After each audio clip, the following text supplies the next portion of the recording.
Desde las sombras de la historia, antes de Drácula, antes de los hombres lobo de Europa, existieron relatos aún más antiguos. Mitos que nacieron en la misteriosa tierra de Sumeria, la primera gran civilización de la humanidad. Espíritus oscuros que regresaban de la muerte, guerreros bestiales que se transformaban bajo la luna roja, entidades hambrientas de sangre que acechaban en la noche. ¿Podrían estos relatos ser el verdadero origen de los vampiros y los hombres lobo que hoy conocemos? Bienvenidos a Rostros Mitológicos. Hoy viajaremos 4000 años atrás, para descubrir cómo los primeros registros escritos de la humanidad ya hablaban de criaturas que desafían la muerte y la naturaleza humana. Exploraremos las tablillas cuneiformes sumerias y desentrañaremos los secretos de Lamashtu, Lilitu y los temidos Urmu, los guerreros bestia. Acompáñanos en este viaje al pasado, donde los mitos ancestrales cobran vida y las pesadillas modernas encuentran sus raíces en la historia. A simple vista, los mitos de los vampiros y los hombres lobo parecen relatos completamente distintos. Unos son criaturas sedientas de sangre que acechan en la noche, mientras que los otros son bestias salvajes guiadas por su instinto. Sin embargo, en la antigua Sumeria, ambas figuras compartían un mismo origen: el temor a la muerte y a la pérdida de control sobre el alma y el cuerpo. Tanto los vampiros como los hombres lobo encarnan el miedo a la pérdida de la identidad humana, ya sea por la sed insaciable de sangre o por la metamorfosis incontrolable bajo la luna. En esencia, ambos son dos caras de una misma historia ancestral: la lucha entre el hombre y la bestia, entre la vida y la muerte, un ciclo que se remonta a las sombras de la primera civilización conocida. Los espíritus malignos de Sumeria, los Uku y los Eimu. La civilización sumeria, surgida alrededor del año 4500 a.C. en la región entre los ríos Tigris y Éufrates, fue pionera en muchas áreas, incluyendo la escritura, la arquitectura y, por supuesto, los mitos. Dentro de su vasto legado mitológico, encontramos a los Uku y los Eimu, figuras sobrenaturales que podrían ser las primeras versiones de los vampiros modernos. Las tablillas cuneiformes representan a los Uku como sombras oscuras, con ojos brillantes que reflejaban un hambre insaciable, acechando a los vivos en las horas más silenciosas de la noche. Una de las tablillas más conocidas, hallada en las ruinas de Nippur, describe a estas criaturas como las sombras de los no enterrados, que vagan en busca de vida. Esta representación era una advertencia para realizar los ritos funerarios correctamente y evitar que los muertos regresaran para atormentar a los vivos. Estas sombras reptaban entre las casas, acompañadas de un frío glacial y susurros que helaban la sangre de quienes las escuchaban. Los relatos de los Uku advertían que solo el fuego podía mantenerlos a raya, una práctica que influiría más tarde en los rituales europeos para purificar cadáveres sospechosos. En Europa, esta idea evolucionó hacia la quema ritual de cuerpos, especialmente en el contexto de las pandemias medievales, donde los cadáveres eran considerados posibles focos de maldiciones o infecciones. En particular, en los siglos XIV y XV, el fuego era empleado para purificar tumbas sospechosas de albergar vampiros, reflejando una mezcla de prácticas mágicas y creencias religiosas. Estas ceremonias buscaban aplacar el miedo colectivo hacia los muertos insatisfechos, un eco directo de los temores sumerios. Los Uku eran espíritus malignos que se creía regresaban de la muerte para alimentarse de la energía vital de los vivos. Entre ellos destacaban los Eimu, espíritus de los muertos que no habían recibido sepultura o las ofrendas funerarias adecuadas, condenados a vagar eternamente. Estos espectros eran descritos en las tablillas cuneiformes como sombras que acechaban a los vivos, especialmente a aquellos solos o vulnerables. Para los sumerios, los ritos funerarios eran fundamentales. Un entierro incompleto o la falta de ofrendas podía condenar al difunto a regresar como un Eimu, una idea que encuentra paralelismos con los vampiros de la Europa medieval. Mientras que en Sumeria las ofrendas incluían alimentos, aceites y herramientas para el más allá, en Europa se adoptaron prácticas como clavar estacas en los corazones de los difuntos sospechosos o decapitarlos, asegurándose de que no pudieran regresar para atormentar a los vivos. Ambas culturas compartían el miedo a los muertos insatisfechos, pero lo expresaban mediante ritos específicos que reflejaban sus respectivas creencias sobre la vida después de la muerte. Lamashtu, la devoradora de sangre y su vínculo con los vampiros. En la mitología sumeria, pocos seres inspiraban tanto temor como Lamashtu, una deidad demoníaca de la enfermedad y la muerte, cuya presencia era vista como un presagio de desgracia. Se la describía con rasgos híbridos: cuerpo de mujer, garras afiladas, pies de ave y una cabeza de león, una figura grotesca que deambulaba por la noche en busca de víctimas. Su depredación se centraba en los niños y las mujeres embarazadas, a quienes secuestraba de sus hogares para alimentarse de su sangre y roer sus huesos. Se creía que su sola presencia bastaba para propagar enfermedades, una conexión inquietante con los vampiros posteriores, que también estaban ligados a epidemias y desgracias en muchas culturas.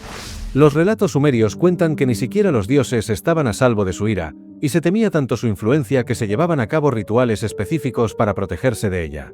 Para evitar sus ataques, las madres colgaban amuletos con inscripciones mágicas en las cunas de sus hijos y realizaban ofrendas a Pazuzu, el demonio que, paradójicamente, era su eterno enemigo y el único capaz de ahuyentarla. La imagen de un ser nocturno que acecha en la oscuridad, sediento de sangre y con un apetito insaciable, hace de la Mastu un antecedente primitivo del vampiro, cuyo mito evolucionó con el tiempo en distintas culturas. Lilitu y los Edimmu, el vínculo con el origen de los vampiros. Uno de los nexos más fascinantes entre la mitología sumeria y los relatos posteriores de vampiros es Lilitu, una entidad nocturna que encarnaba la seducción y el peligro.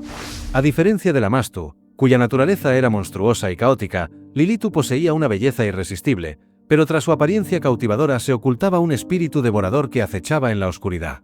Se decía que deambulaba por las noches, seduciendo a los hombres y drenando su energía vital a través del aliento y la sangre. Su carácter depredador y su capacidad para alimentarse de la esencia humana la convierten en una de las primeras figuras mitológicas con rasgos claramente vampíricos. En los textos sumerios, se describe a Lilitu con alas, garras afiladas y ojos que brillaban en la penumbra, un rasgo que más tarde se reflejaría en descripciones medievales de criaturas vampíricas y súcubos. En una tablilla hallada en Uruk, se narra cómo rondaba los hogares en noches de tormenta, deslizándose por ventanas abiertas para drenar la vida de los niños dormidos, un relato que influiría en los mitos hebreos y europeos sobre entidades femeninas malignas. Con el tiempo, Lilitu evolucionó en la tradición hebrea como Lilith, convirtiéndose en un símbolo de brujería y vampirismo, una precursora de los súcubos medievales y de la imagen del vampiro como un ser nocturno que seduce y consume a sus víctimas. Junto a Lilitu, los Edimmu representan una manifestación aún más cercana al concepto de vampiros en la tradición medieval. Eran almas en pena de los muertos que no habían recibido sepultura ni ofrendas funerarias, condenadas a vagar eternamente en busca de sustento.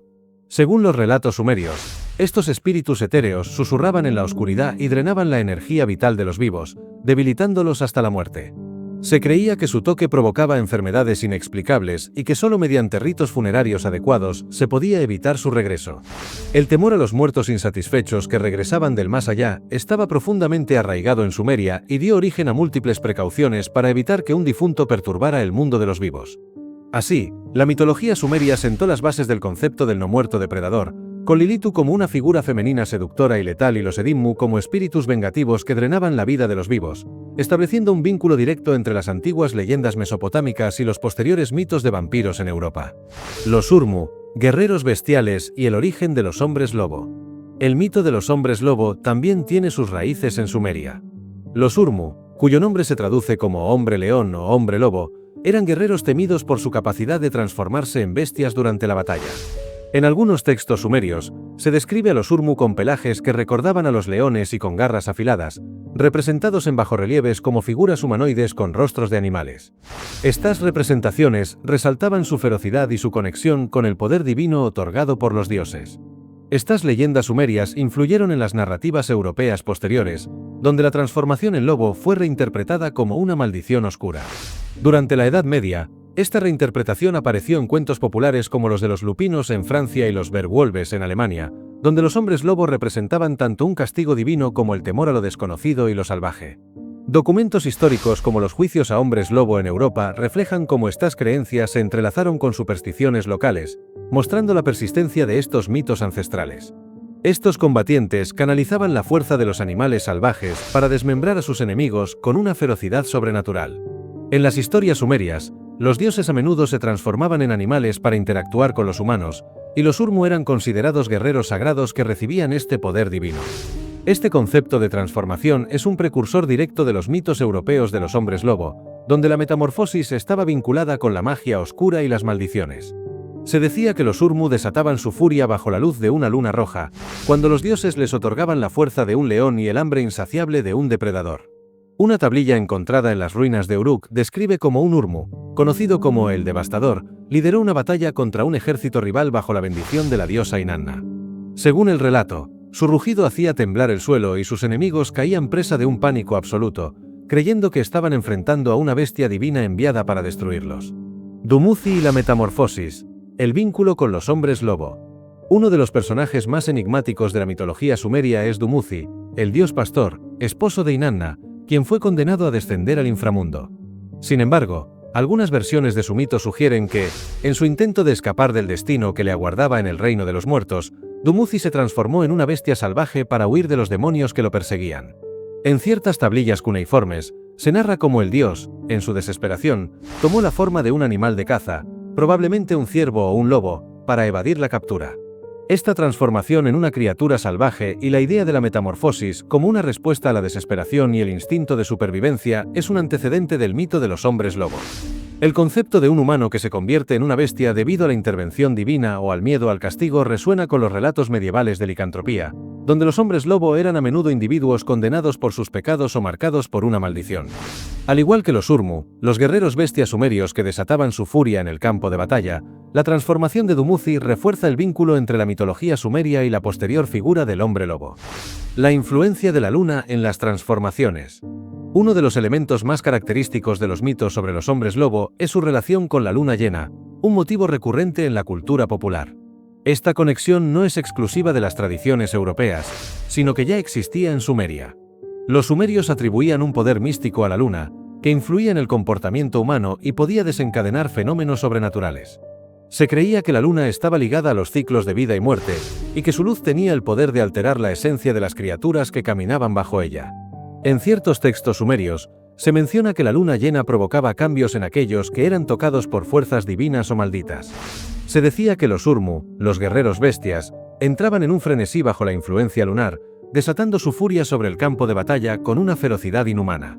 Esta idea se asemeja a la transformación involuntaria de los hombres lobo en las leyendas posteriores, donde la luna llena los obliga a adoptar su forma monstruosa sin poder controlarlo.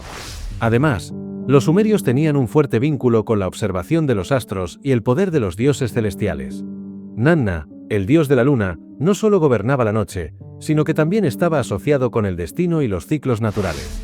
La luna como catalizador de transformaciones monstruosas se mantiene en la mitología de los hombres lobo, donde el poder de la luna llena provoca la transformación y despierta la naturaleza salvaje en quienes están marcados por la maldición. La metamorfosis como castigo y bendición. En la mitología sumeria, la transformación en bestia no siempre era vista como una maldición, sino también como un regalo divino o una prueba impuesta por los dioses. Mientras que los Urmu eran guerreros dotados de fuerza sobrehumana por voluntad de los dioses, Dumuzi sufría una metamorfosis como medio de escape, una narrativa que recuerda a los relatos europeos en los que los hombres lobo oscilaban entre el castigo divino y el poder bestial. Los mitos de transformación en Sumeria, ya sea en forma de guerreros león, dioses que adoptaban formas animales o héroes que se convertían en bestias para sobrevivir, establecen un claro antecedente para el mito del hombre lobo, donde la dualidad entre lo humano y lo salvaje, el control y la pérdida de la razón, es un elemento fundamental. La licantropía medieval heredaría muchos de estos temas, adaptándolos a sus propias creencias religiosas y temores sobre la naturaleza humana y la influencia de lo sobrenatural en la realidad. En conclusión, los relatos sumerios sobre Dumuzi, los Urmu y la influencia de la luna en la transformación humana establecen una conexión directa con el mito de los hombres lobo, demostrando que la idea de la metamorfosis y el conflicto entre lo humano y lo bestial ha existido desde las primeras civilizaciones. Inanna y el inframundo, el origen del mito de los no muertos. La diosa Inanna, una de las figuras más importantes de la mitología sumeria, desempeña un papel crucial en la inspiración de los mitos sobre los vampiros y los no muertos. Su legendario descenso al inframundo, gobernado por su hermana Ereshkigal, encarna la lucha entre la vida y la muerte, un ciclo que posteriormente influiría en las narraciones sobre criaturas que regresan del más allá.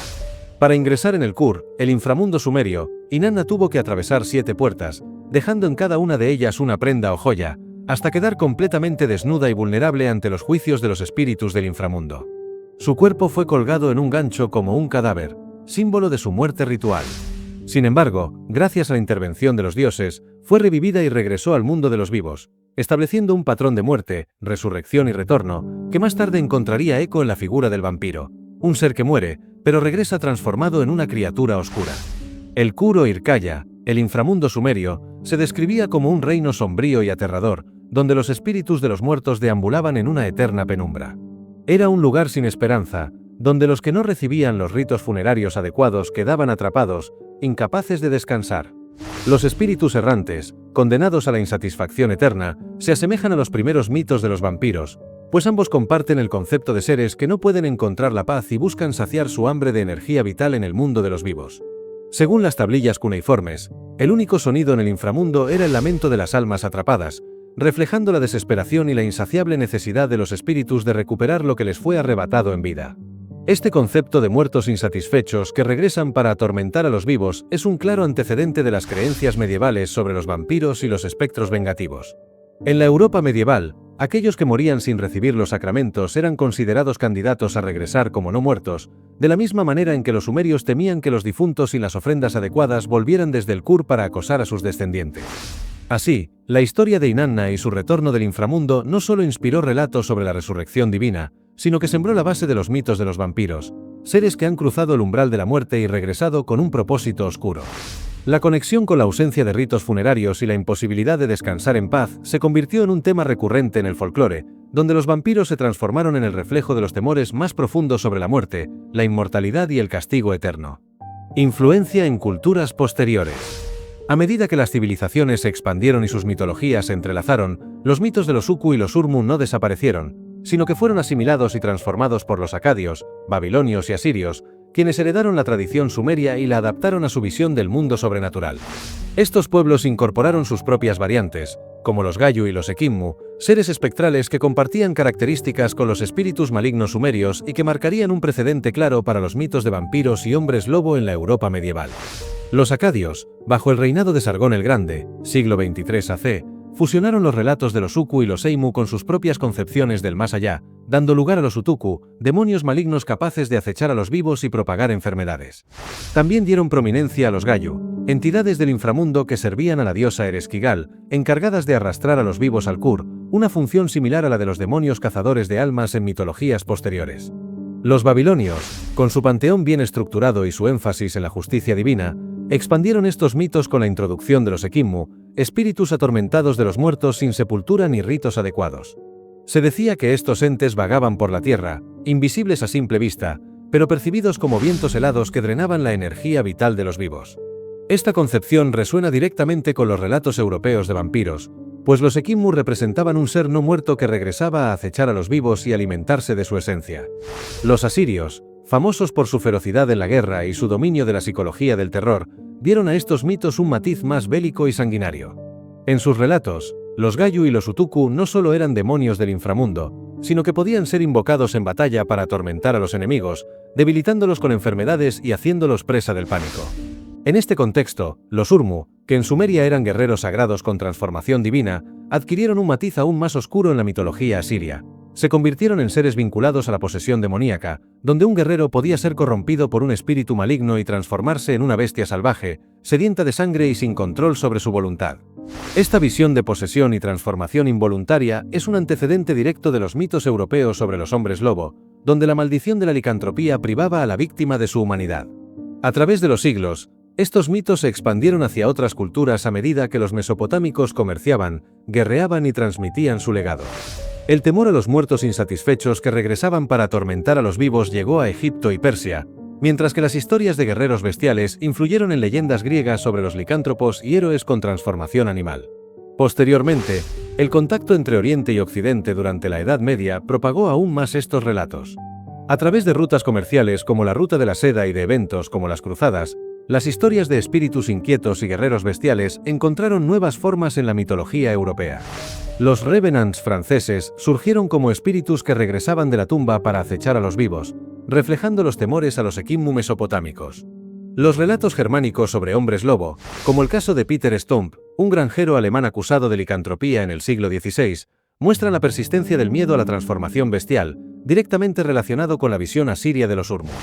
Los viajeros y mercaderes también desempeñaron un papel fundamental en la difusión de estas leyendas. Documentos como los escritos de Marco Polo relataron historias de demonios, espíritus vampíricos y hombres que se convertían en bestias, lo que ayudó a integrar estos mitos en el folclore europeo. Durante la Edad Media, los mitos de vampiros y hombres lobos se consolidaron en la cultura occidental. Los vampiros comenzaron a asociarse con cadáveres que no se descomponían y ataques inexplicables a ganado y personas, mientras que los hombres lobo representaban el miedo a los forasteros y a la naturaleza indomable. Además, estas leyendas reflejaban los miedos colectivos frente a las enfermedades y pandemias. Por ejemplo, se cree que el mito del vampiro está vinculado a la rabia, enfermedad cuyos síntomas incluyen agresión extrema, sensibilidad a la luz y mordeduras violentas, reforzando la creencia en seres sobrenaturales que infectaban y maldecían a los humanos. De igual forma, el concepto de una bestia oculta en el interior de los hombres encajó con la idea de los licántropos, que en tiempos de crisis sanitaria y social eran vistos como heraldos del caos y la destrucción. De esta manera, los mitos de los Uku, Urmu, Gayu y Ekimmu, que nacieron en la antigua Mesopotamia, no solo perduraron a lo largo de los siglos, sino que evolucionaron y se fusionaron con nuevas creencias, asegurando su presencia en la cultura popular hasta nuestros días. El legado de Sumeria en la cultura popular: vampiros y hombres lobo. Los mitos de vampiros y hombres lobo que conocemos hoy tienen raíces profundas en la antigua Sumeria. Desde los Edimmu, espíritus de los muertos que drenaban la energía de los vivos, hasta los Urmu, guerreros bestia que desataban su furia en batalla, estas leyendas han evolucionado con el tiempo, convirtiéndose en pilares del terror moderno. El cine, la literatura y los videojuegos han reinterpretado estos mitos. Drácula de Bram Stoker y Entrevista con el vampiro de Anne Rice retoman la idea de criaturas inmortales que acechan en la oscuridad. En el cine, sagas como Underworld reflejan la lucha entre vampiros y licántropos, una dualidad similar a los mitos sumerios sobre la batalla entre lo humano y lo bestial. En los videojuegos, títulos como The Witcher, Bloodborne y Elden Ring exploran maldiciones ancestrales y transformaciones monstruosas, evocando el temor primitivo de la metamorfosis. En Skyrim, los jugadores pueden convertirse en vampiros o en hombres lobo, criaturas con características similares a las entidades mesopotámicas. Incluso en series recientes como Castlevania de Netflix, el mito del vampiro sigue evolucionando, adaptando el legado de los Edimmu y Urmu a nuevas audiencias. Desde las tablillas sumerias hasta los medios contemporáneos, estas historias han perdurado, asegurando que las sombras de Sumeria nunca desaparezcan del todo. Si disfrutaste este viaje por la historia y los mitos, apóyanos con un me gusta, comparte con tus amigos y suscríbete a Rostros Mitológicos, activando la campanita para más contenido. Tu apoyo nos ayuda a seguir explorando los misterios de las civilizaciones antiguas y su impacto en el mundo actual. Nos vemos en el próximo vídeo.